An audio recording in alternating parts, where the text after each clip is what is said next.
দর্শক, আমরা এখন আছি রাজধানীতে অবস্থিত বিএফএস গ্লোবাল ভিসা এম্বাসির সামনে। এখানে প্রতিদিন শত শত ভিসা আবেদনকারীরা আসেন। তাদের থেকে জানবো ভিসা প্রসেসিং ব্যবস্থা এবং সুযোগ সুবিধা সম্পর্কে। ইটালি যাবে, সেই কাগজপত্র নিয়ে আসছি। দোকানে দেখছি একটা কাগজের সমস্যা আছে, সেটা আবার আইসা ঠিক করেছি। এখন কোনো সমস্যা নাই। ইনশাল্লাহ আমার মেয়ে যত সময় যেতে পারবো, ইনশাল্লাহ আমার এটা দৃঢ় বিশ্বাস। কেন কোনো জালিয়াতি বা দালালি মালালি কোনো কিছুই নাই।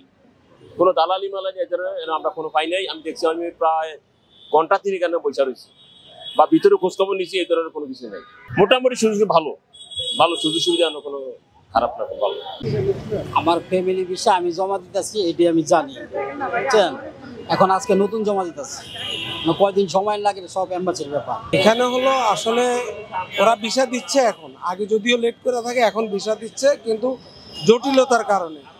আগে সমস্যা হচ্ছে 2023-24-এর, এই জন্য সমস্যা হচ্ছে। এখন জটিলতা কাটিয়ে আগের ভিসাগুলো এখন দিচ্ছে, অ্যাভেলেবেল ভিসা হচ্ছে।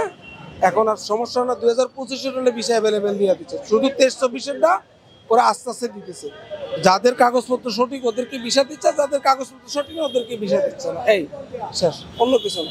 না, এখানে প্রতারিত হওয়ার সুযোগ নাই। ইতালি এম্বাসি আপনাকে কাগজপত্র দিচ্ছে, জেনুইন হলে আপনাকে ভিসা দিবে, জেনুইন না হলে ভিসা দিবে না। ওদের কাজ হলো এটা।